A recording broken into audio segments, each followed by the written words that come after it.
Informasi pertama, Saudara. Mantan Komisioner KPU Wahyu Setiawan divonis 6 tahun penjara dalam kasus suap pergantian antar waktu anggota DPR fraksi PDIP. Vonis majelis hakim ini lebih rendah dari tuntutan jaksa, yakni 8 tahun penjara.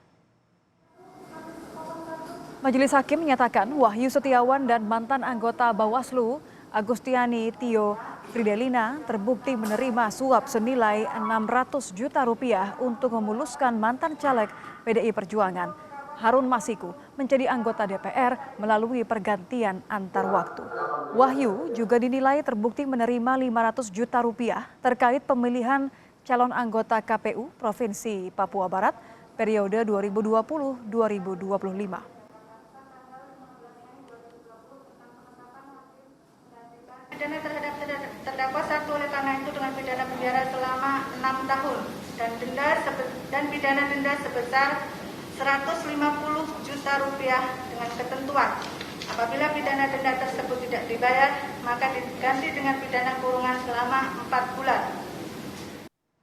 Setelah vonis dibacakan oleh majelis hakim, terdakwa Wahyu Setiawan, Agustiano Tio Fridelina dan jaksa KPK menyatakan pikir-pikir. Selain itu, keputusan pikir-pikir diambil karena terdakwa Wahyu Setiawan tidak hadir di persidangan.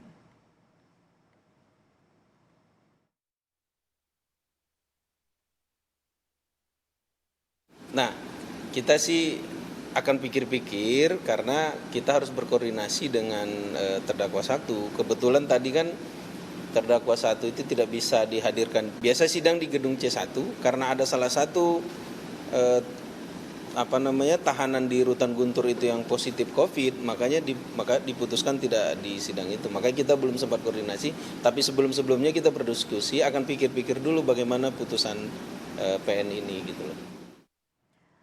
LSM Anti Korupsi ICW menyorot vonis penjara yang lebih ringan kepada terdakwa mantan Komisioner KPU Wahyu Setiawan. Bagi ICW, ini merupakan kali kesekian pengadilan korupsi menjatuhkan vonis yang lebih ringan daripada tuntutan jaksa. Kini ICW mendorong agar KPK memanfaatkan vonis yang sudah dijatuhkan kepada Wahyu Setiawan untuk mengembangkan kasus ini lebih jauh, termasuk segera menangkap tersangka penyuap Wahyu Harun Masiku. Wahyu Setiawan ini mesti dimanfaatkan oleh KPK dan digunakan untuk mengembangkan perkara ini. Tentu saja, satu PR yang sampai saat ini belum tuntas oleh KPK adalah mencari, menemukan, dan menangkap Harun Masiku. Yang mana dalam hal ini, Wahyu Setiawan sebagai penerima suap tidak mungkin hanya satu orang saja.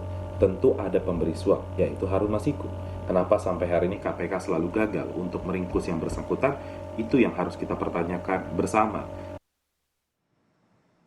Kasus mantan Komisioner KPU Wahyu Setiawan masih menyisakan pekerjaan rumah bagi penegak hukum karena tersangka penyuap Wahyu, yakni mantan politisi PDI Perjuangan Harun Masiku masih buron, Saudara. Hingga kini penegak hukum belum menemukan Harun Masiku pasca Harun kembali lagi ke Indonesia pada tanggal 7 Januari 2020 lalu. Kedatangan Harun Masiku di Bandara Soekarno-Hatta pada 7 Januari terekam kamera pemantau bandara.